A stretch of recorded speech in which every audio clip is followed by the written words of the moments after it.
Happy Monday, Happy New Year. It's Wemi here with your Monday dose of inspiration. I'm sure I'm not the only one that felt this, but as the past year was coming to an end, I just felt physically and emotionally fatigued and completely drained. While the year was tough in some aspects, there were also so many blessings, both big and small, that I remain grateful for. There was one night in particular that I just didn't have it in me to get out of that emotional exhaustion. So I did what any reasonable human being would do. I ordered up some Roscoe's chicken and waffles, and I ate and enjoyed every single wing and waffle on my plate.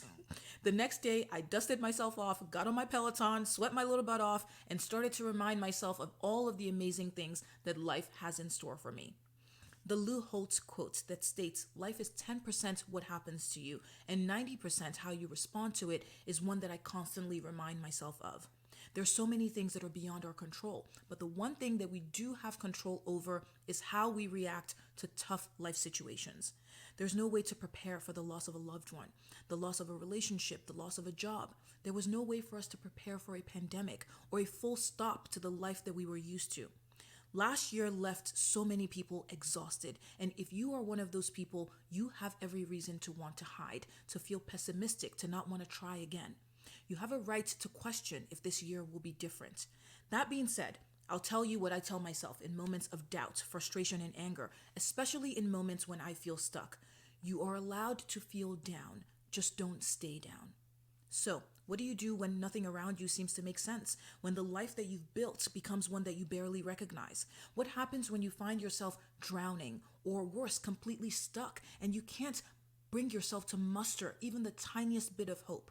One, acknowledge what is. There's nothing blissful about denial. You're just postponing the pain that you're eventually going to have to face and deal with. If you're sad, be sad.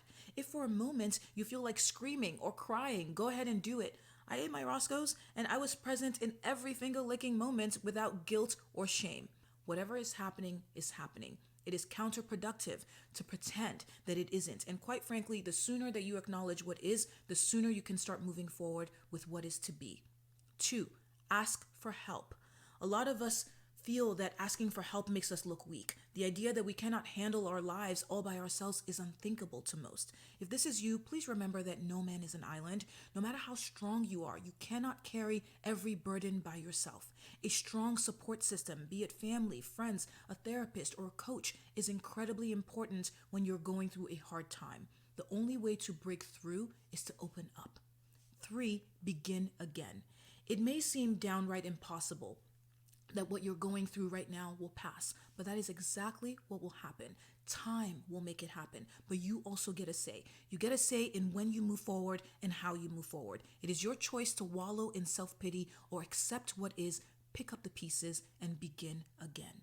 It is important to know that as human beings, we are resilient and we are much stronger than we think. If you can let go of the doubt, the anger, the disappointment, and frustration that came with being knocked down and dare to muster up just a tiny bit of hope, life will surprise you and meet you halfway. If this message connected with you, comment below. Let me know what you think. Heads up that to kick off the year, I have put together a free masterclass on the missing ingredient to manifesting your greatest desires. This is the reason why most of us are not getting what we want when we ask life for it. If you want to make this year your most abundant year yet in every single area of your life, sign up for that free masterclass now. Link is in my profile. Have a beautiful week. I'll see you soon.